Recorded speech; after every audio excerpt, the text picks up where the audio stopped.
जब मराठाओं को पता चला औरंगजेब ने छत्रपति संभाजी महाराज को मारने से पहले 39 दिनों तक उन्हें तड़पाया था, औरंग की इस अमानवीय हरकत ने मराठों के दिलों में आग लगा दी।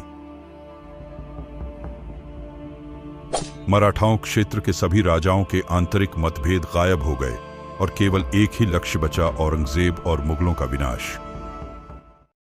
इधर रायगढ़ किले में इस कठिन समय के दौरान भी संभाजी की मृत्यु के अगले ही दिन 12 मार्च 1689 को रानी येसुबाई ने राजा राम महाराज का राज्याभिषेक करने का निर्णय लिया और अपने सभी मुख्य अधिकारियों को इकट्ठा करके सभी धार्मिक अनुष्ठानों के बाद राजा राम को छत्रपति के रूप में राज्याभिषेक कराया। ऐसा करके उन्होंने आलोचकों और मुगलों को एक कड़ा संदेश दिया कि मराठा साम्राज्य अभी भी मजबूत है और लड़ाई लड़ने में सक्षम है, उनका छत्रपति अभी भी जिंदा है। इधर औरंगजेब को जैसे ही ये खबर मिली, उसने ने अपने जनरल जुल्फिकार खान को मराठा राजा राजा राम को पकड़ने का आदेश दिया। राजधानी किला रायगढ़ को जुल्फिकार खान के नेतृत्व में 15,000 से अधिक की मुगल सेना जीतने के लक्ष्य से निकल गई। इधर रायगढ़ में राज्याभिषेक के लिए मराठों का पूरा शक्ति आधार रायगढ़ में एकत्र हुआ था।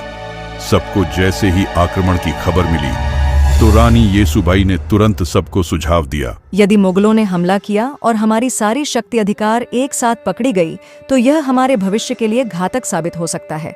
आप सब जल्द ही यहाँ से निकल जाएं। लेकिन महारानी, आप सब और हमारे राजे का क्या? नहीं, हम लोग अपने महाराज को अकेले नहीं छोड़ सकते। मैं किसी तरह राजा राम महाराज को यहाँ से बाहर निकलवा दूंगी। आप लोग बस जल्द निकल जाएं। ये रानी का आदेश है। रानी येसुबाई ने सुझाव दिया कि राजा राम महाराज को अलग अलग गढ़ों से लड़ते हुए बाहर निकलना चाहिए। उनको अंत में जिंजी में जाकर सुरक्षित रहना होगा, क्योंकि जिंजी का किला एक अभेद किला था। येसुबाई की सलाह तदनुसार राजा राम महाराज, यशाजी कंक और रामचंद्र पंत अमात्य के सुरक्षा घेरे की बदौलत भेष बदलकर रायगढ़ से भाग निकले।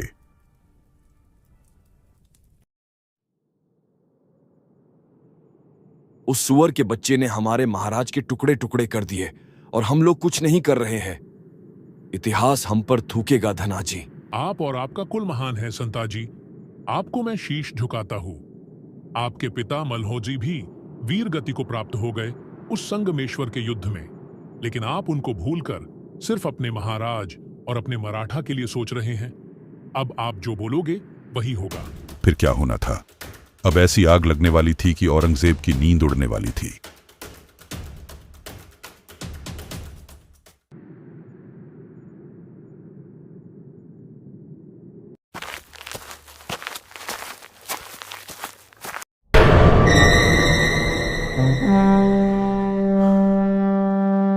औरंगजेब बाहर निकलकर देखता है मराठा के 2 बब्बर शेर संताजी और धनाजी और उनके साथी शेर पागलों की तरह मुगलों को काट रहे हैं। उस रात गुरिल्ला युद्ध के उस्ताद मराठों ने सिर्फ 2000 योद्धाओं के साथ औरंगजेब की विशाल मुगल सेना पर हमला कर दिया।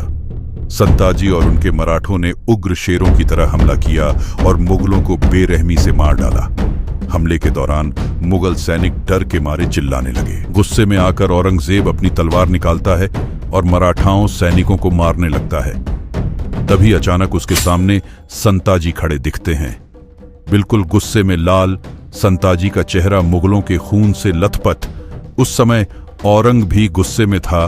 दोनों एक दूसरे की तरफ युद्ध करने के लिए बढ़ते हैं। संताजी के एक तलवार की वार से औरंग वहीं गिर जाता है। जैसे ही संताजी उसको मारने वाले होते हैं, अचानक मुगल सैनिकों की ढेर संताजी को उलझा देती है। मौके का फायदा उठाकर औरंगजेब अपनी जान बचाकर भाग जाता है। मराठों ने एक के बाद एक मुगल लाशों का ढेर लगा दिया। मराठों ने औरंगजेब के सारे निजी तंबू में भी आग लगा दी। उस दिन उसके साम्राज्य का गौरव चकनाचूर हो गया और उसे हमेशा के लिए कायर करार दे दिया गया। एक प्रतीकात्मक जीत के रूप में मराठों ने औरंगजेब के तंबू से 2 सुनहरे शिखर उठाए और उन्हें सिंहगढ़ किले के ऊपर रख दिया। अगली सुबह जब औरंगजेब ने युद्ध के मैदान को मुगल लाशों से अटा पड़ा देखा तो वह अविश्वास में बुदबुदाया, या अल्लाह, ये मराठे किस मिट्टी के बने हैं वे न थकते हैं, न झुकते हैं, न पीछे हटते हैं। क्या हम उन्हें नष्ट करने की कोशिश करते हुए कहीं खुद न नष्ट हो जाएं? औरंगजेब इस अपमान से कभी उभर नहीं पाया। इधर मुगल कमांडर जुल्फिकार खान ने रायगढ़ किले पर कब्जा कर लिया, लेकिन राजाराम वहां से जब तक तो निकल चुके थे, लेकिन मुगलों ने संभाजी राजे की दो माताओं, उनकी मां येसुबाई और दादी छत्रपति शिवाजी महाराज की पत्नी सकवरबाई के साथ उनके पुत्र शाहू जी को बंदी बना लिया।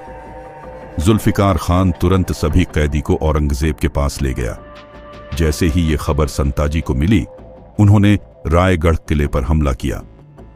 मराठों ने जुल्फिकार खान की सेना को काटकर रायगढ़ किले पर भी कत्लेआम मचा दिया और मुगलों का बेशकीमती खजाना, घोड़े और 5 हाथी अपने साथ पकड़कर पन्हाला लेकर आए।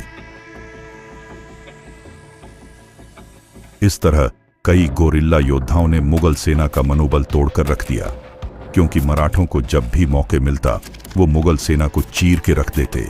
अब बारी मुकर्रम खान की थी, जिसने छत्रपति संभाजी महाराज को छल और धोखे से कैद किया था।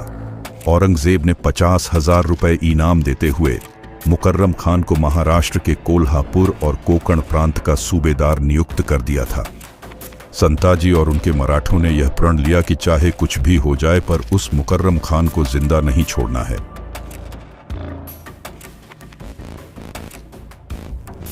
दूसरी ओर हमारे महाराज राजाराम प्रतापगढ़ से अब वे सज्जनगढ़, सतारा, वसंतगढ़ होते हुए पन्हाला किले तक पहुंचे। अब उन्हें यहां से रानी येसुबाई के कहे अनुसार जिंजी निकलना था, लेकिन औरंगजेब भी राजाराम को पकड़ने पर तुला हुआ था।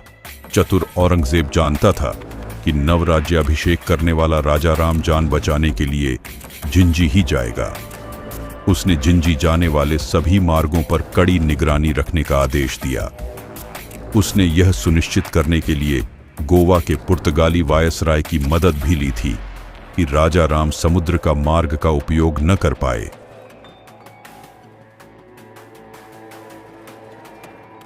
आप कहें तो महाराज, इन मुगलों को इसी पन्हाला में दफन कर दें। नहीं संताजी, हमारा कर्तव्य ये है कि महाराज को सुरक्षित जिंजी तक पहुंचाना होगा, क्योंकि फिलहाल रानी येसुबाई और शाहू जी मुगल के कब्जों में है। ये लक्ष्य बनाकर चलो, देर से ही सही, पर मुगल साम्राज्य का अंत हमारे ही हाथों हो। पन्हाला पर मुगलों के आक्रमण की खबर मिलते ही राजाराम और उनके सहयोगी मराठाओं ने व्यापारियों के वेश में किले से भाग निकले। सूर्योदय तक वे लोग कृष्णा नदी के तट पर नृसिंहवाड़ी पहुंच गए।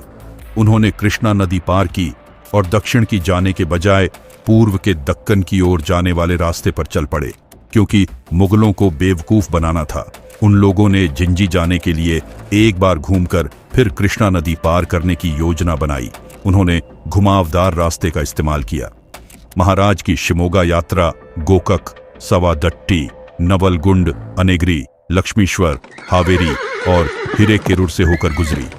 शिमोगा पहुंचने से पहले लक्ष्मेश्वर परगना से गुजरते समय वहां के मुगल अधिकारियों को उनकी यात्रा की भनक लग गई और वे अपनी सेना के साथ उनके दल का पीछा करने लगे। यहां उनका सामना वर्दा नदी से हुआ।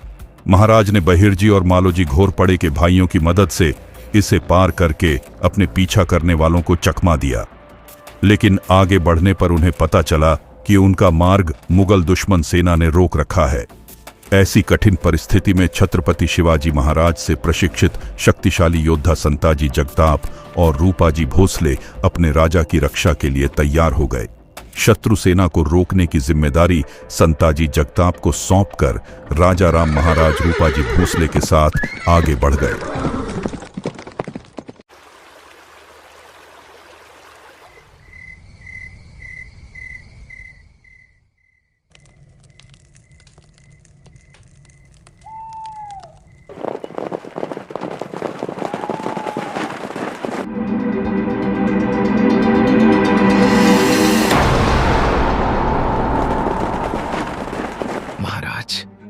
भारी मुगल सेना हमारी ओर तेजी से बढ़ रही है। राजाराम महाराज तेजी से उठते हैं, चारों ओर देखते हैं। पास खड़े सेनानायक चिंतित हो उठते हैं। तभी घोड़ों की टापों की आवाज और तेज हो जाती है। महाराज, हमें तुरंत निकलना होगा। मुगल सेना हमें चारों तरफ से घेर रही है। इससे पहले कि मराठा सैनिक कुछ कर पाते, अब्दुल्ला खान की विशाल सेना चारों दिशाओं से हमला कर देती है।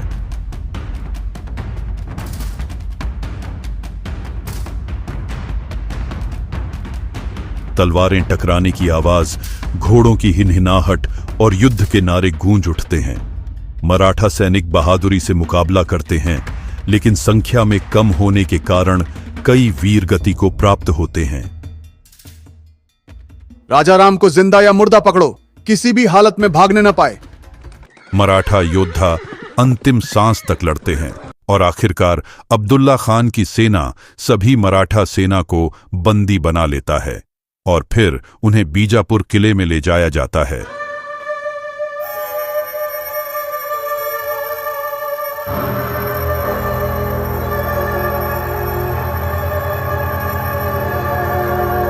आखिरकार मराठाओं का राजा राजाराम हमारे कब्जे में है। औरंगजेब को संदेश भेजो कि मराठों का खेल खत्म। हुजूर, पहले पहचान की पुष्टि कर लें। क्या मतलब? राजाराम हमारे सामने खड़ा है। सैनिक बंदियों को जबरन घसीटकर सामने लाते हैं, लेकिन उनमें से कोई भी राजाराम नहीं होता। अब्दुल्ला खान का चेहरा अचानक गंभीर हो जाता है। धोखा, ये कैसे हो सकता है? तभी एक घायल मराठा सैनिक हंसता है। उसकी आंखों में चमक और चेहरे पर वीरता झलकती है। राजा राम महाराज तेरे हाथ कभी नहीं आएंगे। मराठा साम्राज्य को खत्म करने का सपना मत देख अब्दुल्ला। राजा राम, इस बार तो तू मेरे हाथों से बच गया, लेकिन बहुत जल्द मैं तुझे तेरे बाबा साहेब और भाई के पास भेजूंगा। मराठाओं ने एक बार फिर मुगलों को चकमा दे दिया था।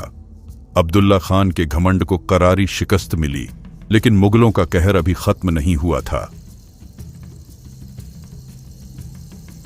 अब्दुल्ला खान ने उन सभी सड़कों पर अपने जासूस तैनात कर दिए थे जिनसे राजा और उनके लोग यात्रा करने वाले थे। राजा राम महाराज और उनके लोग मुगल जासूसों से बचने के लिए आगे की यात्रा में घोड़ों का उपयोग करना छोड़ दिया। इसलिए वे सामान्य यात्री, तपस्वी, संत, व्यापारी, भिखारी आदि बनकर आगे बढ़ते रहे।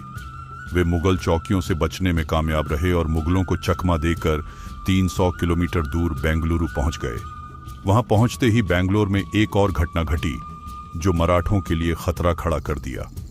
वहां का एक सहयोगी राजा राम महाराज के पैर धो रहा था और कुछ स्थानीय लोगों ने यह देखा। अब उस क्षेत्र में यह खबर फैल गई कि एक महत्वपूर्ण और उच्च पदस्थ मराठा आया है।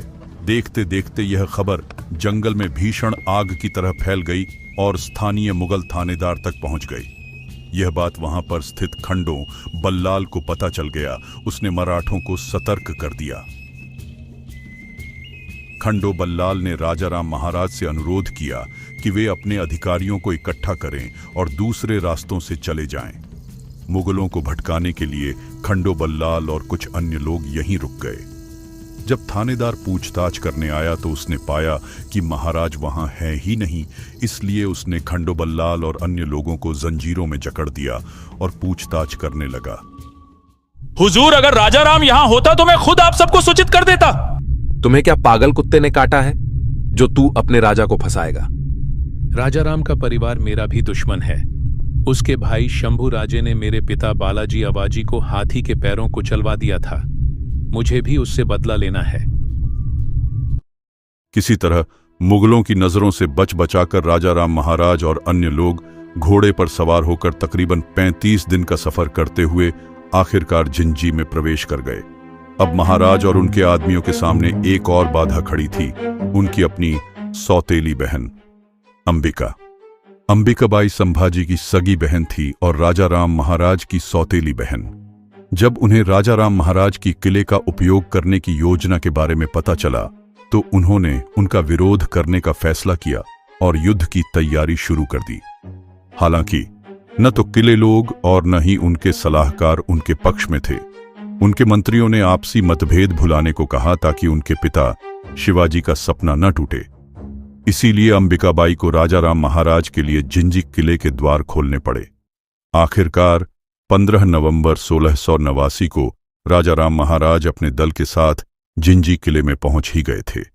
इस तरह महाराज की इस यात्रा की गाथा समाप्त हुई। तुलापुर से भागा हुआ बादशाह बीजापुर में बैठा था। औरंगजेब अपने नक्शे पर झुका हुआ था। उसके सामने तमिलनाडु का झिंजी किला लाल घेरे में था, वह किला जहां अब मराठा प्रतिरोध की आखिरी उम्मीद राजाराम महाराज मौजूद थे। उसकी आंखों में वही जुनून था जो कभी शिवाजी और संभाजी को ध्वस्त करते समय था, लेकिन इस बार उसका लक्ष्य सिर्फ राजा नहीं बल्कि पूरे मराठा वंश को समाप्त करना था। मुकर्रब खान को संदेश भेजो, औरंगजेब ने भारी आवाज में बोला। सुल्तान के इस पुराने और भरोसेमंद सेनापति ने औरंग के आदेश को सलाम किया। मुकर्रब खान को आदेश मिलते ही उसने एक विशाल सेना तैयार की। हजारों मुगल सैनिक के साथ वो झिंजी की ओर कूच कर गया। कोंकण से निकलते ही यह सेना बेजोड़ रफ्तार से बढ़ती गई। जंगलों, नदियों और पहाड़ियों को पार करते हुए मुकर्रब खान लगभग 800 किलोमीटर का कठिन सफर तय कर चुका था, लेकिन उसे क्या पता था कि उसका यह इंतजार हमेशा के लिए शांत होने वाला था। मुकर्रब खान की सेना जैसे ही झिंजी से कुछ दिन की दूरी पर पहुंची, अचानक हवा में शंख और रणसिंघा की गूंज उठी। दूर पहाड़ियों से उठता धूल का गुब्बार देखकर मुगल सैनिक सतर्क हो गए। यह कोई और नहीं था बल्कि यह मराठों की छापामार युद्ध नीति का प्रचंड प्रहरी थे। संताजी, मां भवानी ने हमारी सुन ली। शिकार खुद शिकारी बनकर यहाँ पहुंचे हुए हैं। तो वो तू ही है संताजी जिसका आतंक फैला हुआ है। याद है एक आतंक और था, शंभा। वह भी बहुत उछलता था, जिसको मैंने हमेशा के लिए शांत कर दिया। वो धोखा था, वरना तुम्हारी नस्ल शंभू राजे को पकड़ना तो दूर, पैर की धूल चाटने के लायक भी नहीं है। तो आज देख लेते हैं कौन किसका तलवा चाटने लायक है।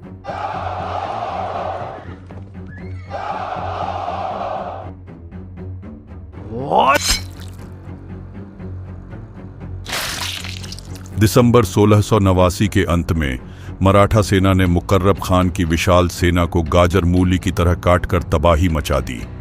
भयंकर युद्ध के दौरान संताजी घोरपड़े ने व्यक्तिगत रूप से मुकर्रब खान के साथ युद्ध किया।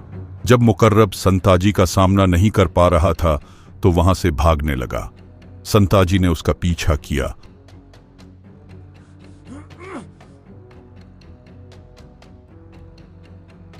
मुकर्रब खान, तुझे मैं मृत्यु के घाट नहीं उतारूंगा। जिस तरीके से तुमने हमारे महाराज को 40 दिन तड़पाया था, उसी दर्द को आज तू महसूस करेगा। जा बच सकता है तो बच ले।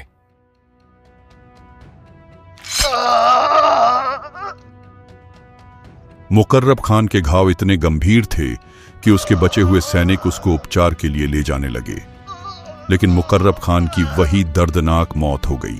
मुकर्रब खान की मौत के साथ मराठों ने छत्रपति संभाजी महाराज की शहादत का बदला लिया।